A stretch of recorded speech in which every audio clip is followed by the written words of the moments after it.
Good morning, guys. My name is Marianne, and today I will be performing bed bath for our patient. So first, we have to prepare all the materials that we needed: the sheet, the basin with water. Make sure that the water temperature is tested, and the things that we need. So to start with, after preparing all the materials that you needed, reviewing the chart, if there is any doctor's note, to check if there will be allergies, because we will be using like soap. You have to be specific or careful with that. And then, okay, to start with, we enter the room, and then we introduce ourselves. Hi, my name is Marianne. I'm your CNA for today. I will be performing bed bath. So, may I have your name again? Okay, thank you. And can I see your band ID? Okay, thank you. So, thank you for that. So we have to close the curtain for privacy and adjust the room temperature. Why? So that it will not be cold because we will be performing bed bath. Okay. Okay, so after that, we already performed hand hygiene when we enter the room. To prevent bacteria. Cross-contamination. Yeah, cross-contamination. So Number 6. Yeah. We can offer. Do you want to urinate first before we start? No. Good. So offer your bedpans or urinal. What's the difference between a bedpan and a urinal? What is urinal? Or what's a bedpan? I'm sure you're all familiar with the bedpan. It could be stainless, it could be made of plastic, but it's a pan, right? Yes. So especially for women, you put it underneath their peri area. That's a bedpan. But a urinal, yes, it's for male patients. Para siyang picture. Pasok mo lang yung penis inside that so that the patient can pee. So that's a urinal. So why do we have to do this one first before taking a bath? Why do you have to pee and poo-poo first? So that we can... The procedure for the bed bath would be smooth. There will be no interruptions because it will be another procedure for the urinal. So imagine if you already took a bath and the patients wanted to, I forgot, I wanted to poo-poo. Yeah, you have so to clean again. This makes sense, right? Yes. You have already cleaned the patients and now the patient is going to poo-poo. So again, the patients will become dirty. Okay? Proceed. 7. So, we perform the hand hygiene. So we have to adjust the bed. Higher or lower? Depending on your... So for you? This is fine, so no need for me to adjust the bed. And then... But normally, is the bed low or high? Low. No. Normally, if the patient is, if you're not doing anything, is the patient's bed should be as high as possible or as low as possible? Low. Low as possible. Why? Para iwas accident. So to prevent the risk of falling, right? Or accident. So now, since imagine it's lowered. So Yeah. are you gonna raise the bed once you're working or Yes. or keep it low? Yes. High. Also for massage, you wanna put it high to prevent what? Ergonomic hazard. Yes, ergonomic hazard or mga back pains for the nurses, yes. Okay, so since I will be performing on that side, I have to raise the side rails first. Sure, but for the sake of the video, don't raise it because it will not be, But imagine, remember, okay, that's one of our 10 commandments. Always make sure that the side rails are on, right? Yes. Why? Avoid the risk of falling. Perfect. Next. Okay, so we will start the procedure now. I'll be putting on my gloves.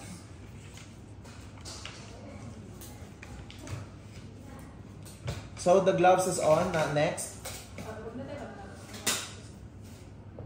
After that, we have to, this is the the patient's stock sheet. We have to... Pepe, ninaawa na ang Pepe, next po. So how do you prevent that? Nakita ko yung Pepe niya. Customer is wearing gown. But still, The patient is what if the wearing patient's naked? gown. Okay, so Remember, how do you put the bath blanket? I told you this before, right?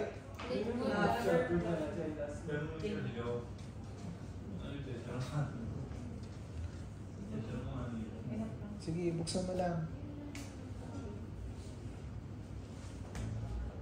What are you putting on now? What is that? this is the bath blanket. Okay, and then? So I will remove your Oh, top. see, is that better? Did you expose the patient's body unnecessarily? No, right? Okay, sige, continue going down. Kausapin mo na si mama, pakihawak naman yung sa taas. Ito, nakita na naman yung dede niya. Uy, i-remove your shoes. Oh, I told you. Remove my shoes. Wala, maglaba kayo ng bedsheet. I told you. Remove my shoes. That is cars contamination. Patient, mamaya, where is shoes? Are you planning to go out after I perform the bed bath? Don't do that. I will report you. Okay, next. Okay. And then, so, with Diane, we will start the bed bath now. I already put the bed, the sheet. Can you please test the water if this is fine? Ah, ang init. Did you test the water? Yes, I test. Where? When? Earlier, I told Oh, you. I did not see. Did you see? No, I said from the beginning, prepare all the materials. Ah, my okay. temperature. Okay, Lusot. How did you test the water We're kanina? not this We have a tester. In the hospital, we have a tester. Oh, what we don't have a tester. I test with my hand. How do you test with your hand?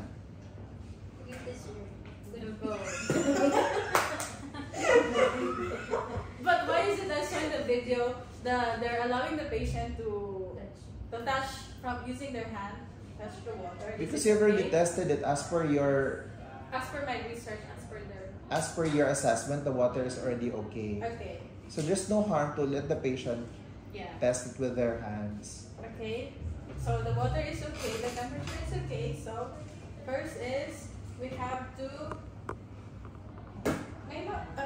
Can you read number 11? Hindi na pa mag-English, guys. Kailangan na tayo. No. What is the purpose of call center? Call center That ba was siya? 7 years ago. Ah, really? You're from the call center. Yeah. Anyway, read number So 11. we have to remove the scrub. So let's say if the customer has an IV and it is on the right hand, we have to remove from here first. The last would be the one with IV. Why? Why is that? To make our life easier and to avoid complications and injuries. Okay? And then So where do you start removing if there's an IV? Rose. Ano sabi ni Marianne? let's say the Nasaan ka right nung, hand nasaan ka nung mga panahon na nagsasalita si Marianne? Oo, saan? saan mo nang tatanggalin? Without IV and then is with IV. How about you, Faisal? Which one to remove first? The with IV or without IV? IV. Okay. Marianne, which one to remove first? The without IV first and Oh. then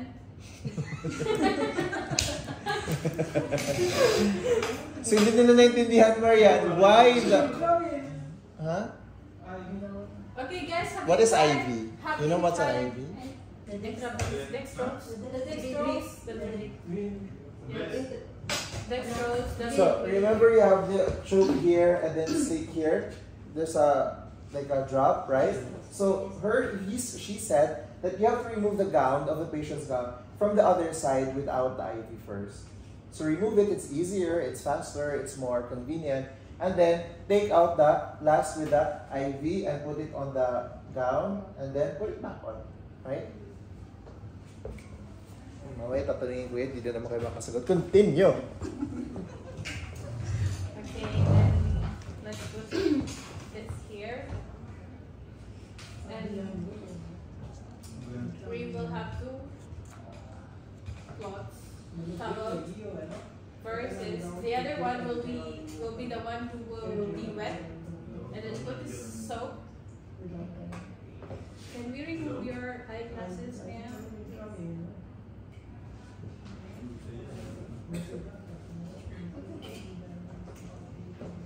So we have to start with the middle eye. Stop. So what do you call that one? When you're holding? Ano yan? Oh. Huh? Washcloth. What are the different ways to use or to fold a washcloth? Oh, I know. Yung mga nakita mo, ano yung nakita? Like this. Ano pa? Only like this. Ilang video ba ang pinanood mo? Isa lang. Ay, good job. I'm not that ready. Aka na. Ano, hindi ka na ready? Ang tagal-tagal ko na binigay. Tapon. Okay, so what do you call this? Washcloth, okay? First fold is like this. This is what, there's no name, but I call it like the leaves or the leaf. So there's one leaf, two leaves, second, third, fourth, fifth leaf, okay?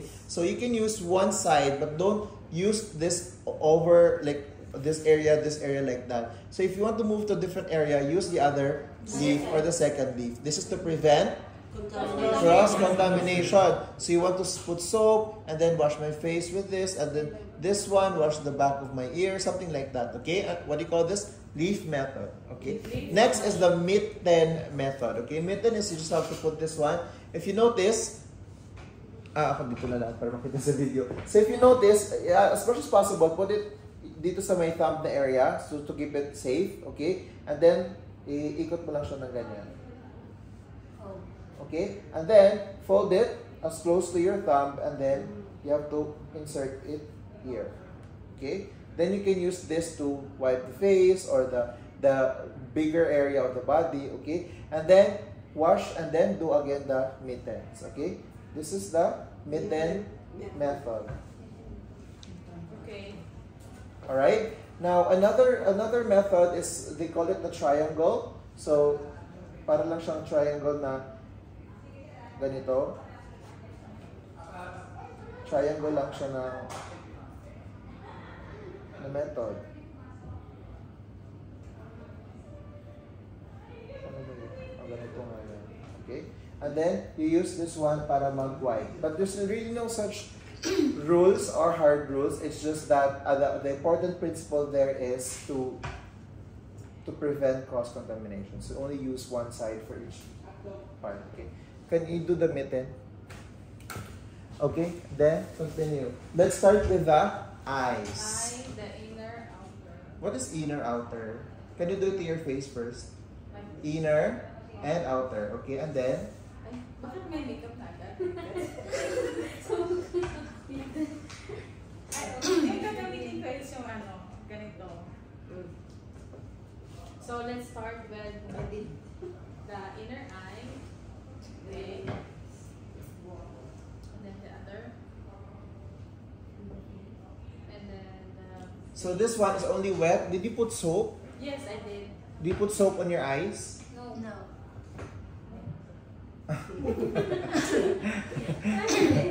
Konti lang. Huh? Konti lang. Well, do you put soap in the eyes of the patient? I'm sorry guys. Cut. So, Cut yung no part na yun. need soap for the eyes, okay? Can you guys all say inner canthus to outer canthus? Show again, what is that in your face? Inner canthus. Okay, and then the other side? Other side. Why? Not the outer inner. It should be inner outer. Why? Inner outer. Sa other side. No. Both inner outer. Ang tanong ko, bakit inner outer? Hindi pwedeng outer inner. Because this is our eyes. We have to remove the bacteria outer. To prevent cross-contamination. cross-contamination. Okay, next. E for eyes. Next. Yes, and then the face, and then the forehead. So, neck. F is face. How do you wipe the face? You first. Like that. How? Can you do the 33? Didn't I tell you this sa feedback ko sa'yo? 33 technique. Ano ba yung 33 technique? I'm not. I mean, not. So, from your forehead, sige, to your cheeks, Okay. and then to the back of your ears. To the back of my ears. No, dito, 33 nga, di ba? May 33. Ay, pag ganyan. Yan, and the neck. And then The neck. Pag ganyan, and then neck. Neck, and then, And out. okay, do the other side, 33. Okay. Okay. Forehead to the cheeks, from the cheeks to the back of your ears, back of your ears to your jaw, to your neck, and to your shoulder. Kalas. Okay, what is that? 33 technique. Letter A technique. Okay? Okay. Letter A. Oh, listen first. Letter A. From your forehead to your cheeks. Parang letter A. Forehead. Down to your cheeks. Ay, ganyan. Letter A ba? Oh, and then... No, ano ba yung letter A? Ganun ba? Ay, A, like apple. So yan. And, A. Ganyan. oh, paano ba yung letter A? Sige nga. Oh, sige. Oh. Oh, paano yung letter A? May A bang? A. Uppercase or lowercase? Ganito ba? Sa video. So where will you start if you will do the A technique? A. A. Forehead. And then start with at the top again. And then face. Okay. Okay, that's A. Next is Z. Yes. Again, forehead. Then across your cheeks and the other cheeks. And then the neck and then shoulder. And then opposite Z. Okay. And the other side. Okay. And next, Ulitin mo lahat yun. 33. From forehead down to your cheek and go up, back of your ear, down to your neck and jawline, neck and up. Okay. The other side again. Oh my gosh, there's too much, right? From the forehead down to your cheek, go up to your ear, back of your ear, down to your jawline, and your neck, and out. 33. A. 33. The A is like from the forehead down to your left cheek, and then up again down to your right cheek, and then nose. A. And then Z. From the left forehead down to your right. No. From the left forehead, go to your Forehead, right, across your cheeks, across the cheeks. and then jaw at the neck and the opposite side. Okay. Forehead, across your cheeks. Okay, class, next. Next, after the face is we have to do the arms. Now, for your face, are you gonna put soap already or still without soap? We don't have soap. We don't need soap. To avoid So, what do you eye think? irritation. Eye or face? Eye or face irritation.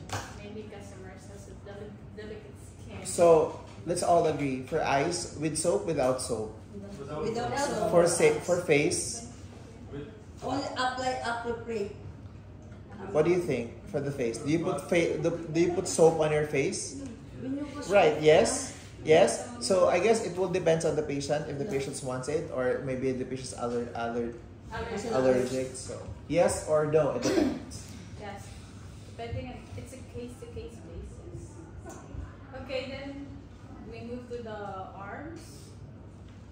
We have to put the towel first at the bottom.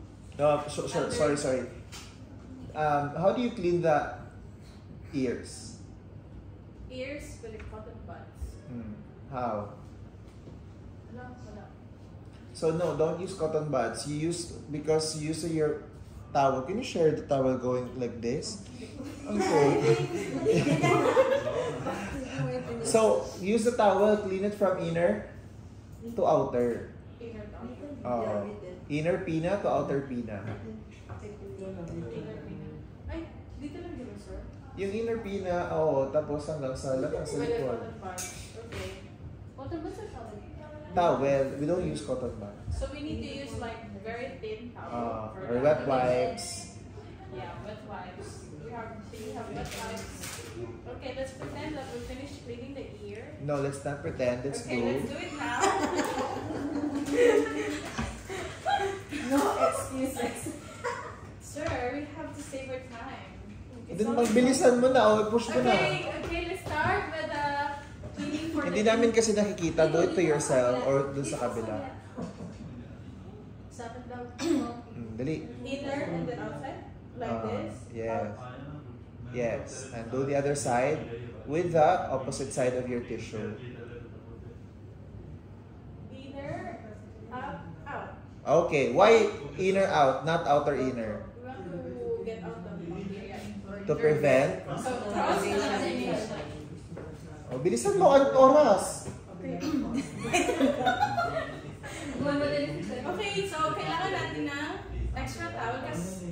move forward to the arm, cleaning up the arm.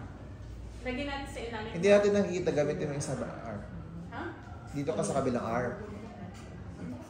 Parang sa video? Nahihirapan naman ako. Oo, ganun talaga ang show dito. Okay. So, wherever you go, your towel follows you, right? Pero in the face, you did not dry the face. But, Okay, tap to dry. Where's my other towel? Abay, nakaka-pressure ng reporting na ito. Sana hindi upload, di ba? sorry. So after putting the wet towel, then wipe it dry.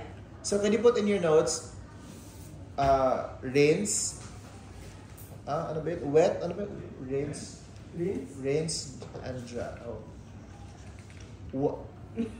Wipe, rinse and dry? Ano ba sabi ko sa'yo? Wet, rinse and dry. Right. Okay. Soap, rinse and dry. Soap, rinse, Or wet. dry.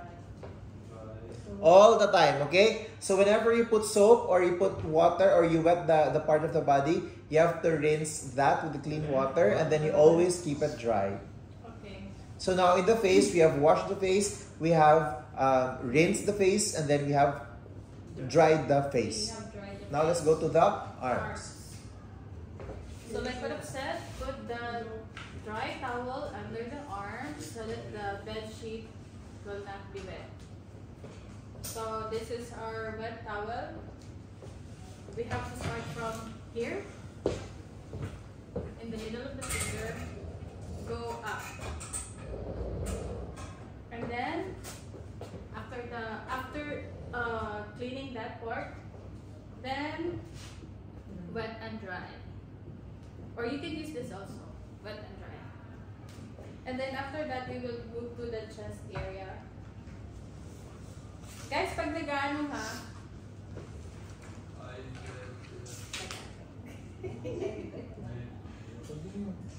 so we will move forward to the chest area. Pag nag-clean tayo ng chest area, itataas lang natin to. Tapos, wipe. For customers or patients' privacy, of course. We will Did just... you clean the armpit of the patient? Yes, auxiliary. Did she? Okay. Kasama ninyo, sir. No. Okay, paano mag-clean ng axilla?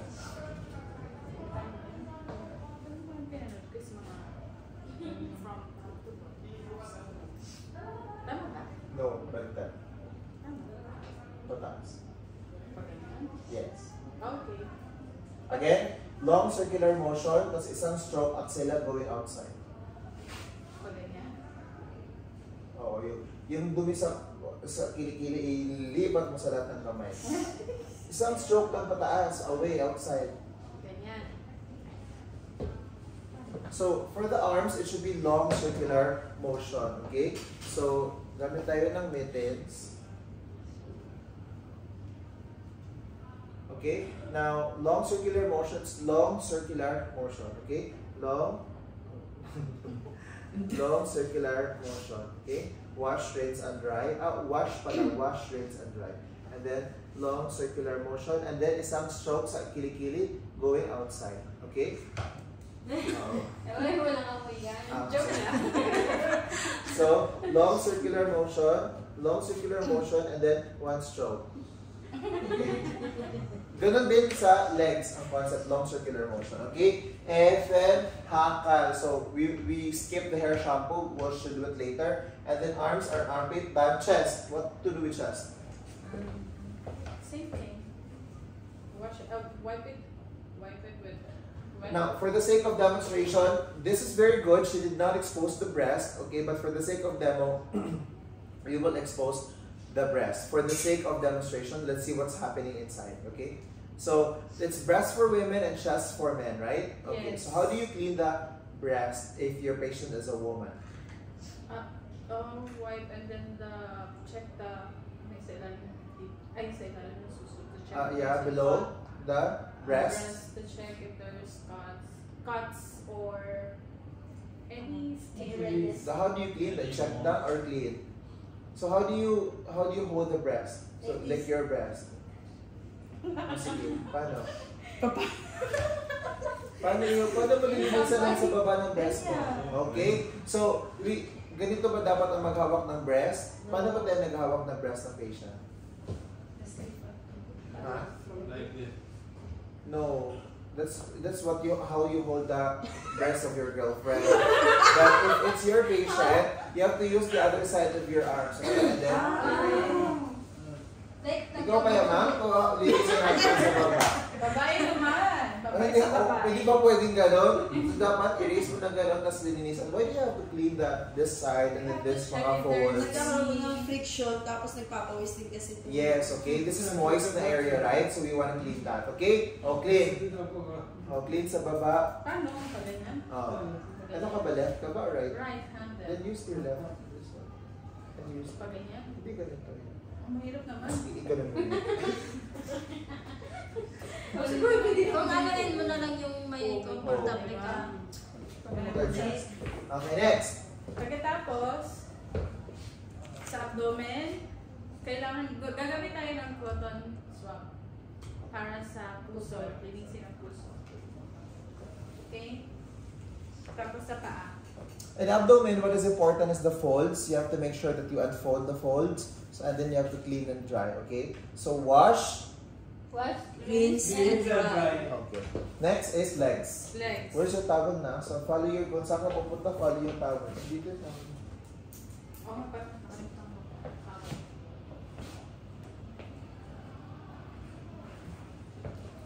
Then, expose only what is necessary, like that, right? Ay, Long, circular motion. Saan ba ako nag-start sa kamay? Okay. Long, circular motion. tapos, No, asan ang circular dyan? paano? Ganun. Pero long dapat. Ganyan? Yun. Ito muna, isa yung tuhod lang. Itong part na to, itong part na to. O sige, tuhod and then wash. No, dito lahat. Isa. Hindi.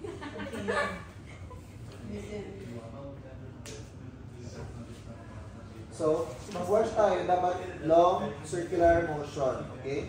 Long circular motion and wash and rinse and dry and then long circular motion.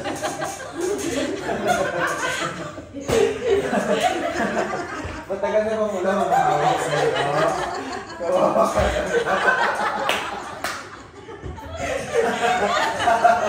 Hindi ka na tayana, mag-awak sa tayana. Ito maglalala, wala naman ako dito sa'yo. Halika na. Ha? Halika na. Dali na. Yung sana pa din ang video.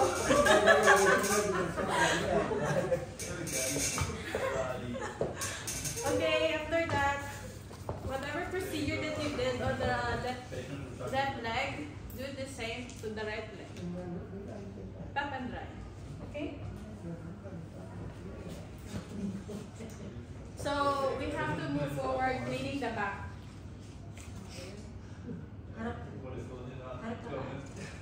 Doon siya harap sa'yo. Hindi. Harap siya doon. Kasi dito ako eh. Harap siya doon. Video, for the sake of video. Nakita niyo yung puwet ni Ma'am.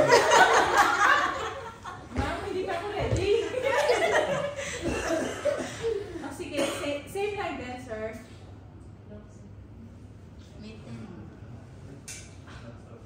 Okay na? So, Tapos, now this is time we have to assess the patient's skin condition, right? For bed sores or for mga cuts, mga ganun. How do you know if it's a bed sore? Anong kulay ng bed sores? Red. May reddish, may pinkish, okay. Okay. So, tapos na tayo dito sa pa. Pagkatapos ng lahat, mag-pericare. Sino may pedicure dito? Wala? Ikaw din? Sa kanya nakatalag na. That means magaling ka. How I wish. Ma'am, can you do it? The pericare? Can you do the pericare for yourself or do you need assistance? Diane, do you need assistance or you can do it by yourself? Because I don't know. Okay. Lie down again. So guys, you have to change the water all the time. Make sure it's always clean. For the pericare, we can use the wet wipes or if you don't have wet wipes, you can use this. However, ano nga tawag dito sa fold na ganito? Leaf. Leaf. Dahon. So in performing the pericare, we just have to expose whatever necessary. Cover this, and then the pericare. Dapat ba nakaganyan si ma'am or nakaganon? Yan. Tapos, Pero huwag ka dyan magbukas, doon ka sa baba. Hindi nakaganon, nakaganon. No? Parang mga Parang mga anak. Parang malinisan mo nung para makita mo.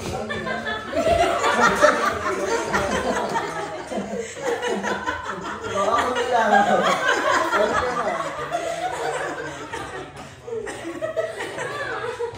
Tapos ikaw maglinis sa akin. okay guys, ay, sa hospital setting na, you can assist his hands. And we are just so fortunate we have Diane to assist us doing the pedicure. How will just help Marianne? So first, dapat ang damit is on, towel is naka-diamond. Okay, okay. Diane. Huwag na rin to kasi malaki ang maliit lang to. Asan yung kumot? Ilang cm? Asan yung diamond? Okay, like that. Okay. And then, dito kayo mag-open. Doon. Yes. So, hindi pwede yung nakaganito. Oh, close. Pag hindi kayo mag-wash, close. Later, sir, we're gonna ask you a question you cannot answer because you're not listening. So we have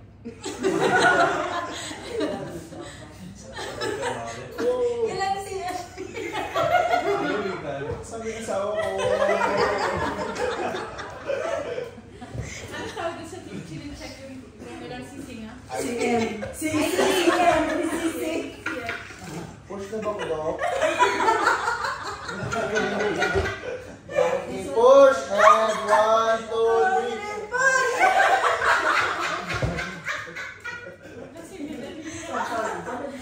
3. Pag Dexter natatawa ka, magbabayad ka na sa akin. Yes! Yawa din ako! Sorry, sorry. Sir, it's So, first off, muna ako muna maglilinis sa Can you wash it by yourself? Yes, I will. Okay, I'll give you this wet wipes. No, towel lang. So, pag towel, paano mo, how do you put the towel on my... Mitten. Oh, initin mo. So, how do you wipe your peri area for woman? Front to back or from back to front? Front to back. What is front to back? From the back. Huh? Going to your rectal area. Why? Because that's the dirt. So, where's the dirtiest part? The rectal area or your vagina? Your anus or your vagina? Huh? So, where do you start wiping? From your anus to the top or from the front going to the Front to behind. Okay, so from front going down, right? And then wash, and then rinse again. Okay, and then like that. Okay, so now ikaw na, kunyari, okay, I cannot, I'm comatose, I'm something, whatever. So from front to back. And then, Okay? assistant, we're not yet done.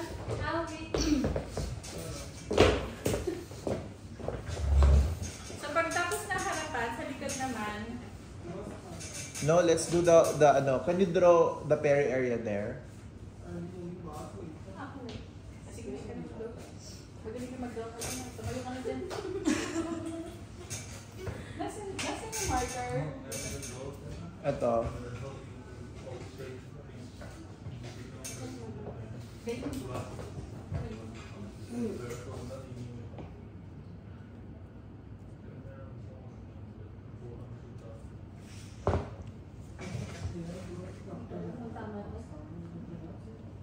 Araw-araw mo nakikita yan, hindi mo alam.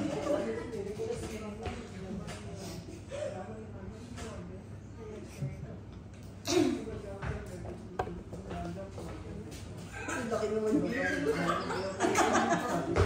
Ganyan ba yung araw-araw na? Hubagang ate Oy. Gifted ka, Diana. Uy, hindi. So guys, sa paglilinis, mag-start tayo from this to down. Then, throw it away. This to down. Down to your rectal area.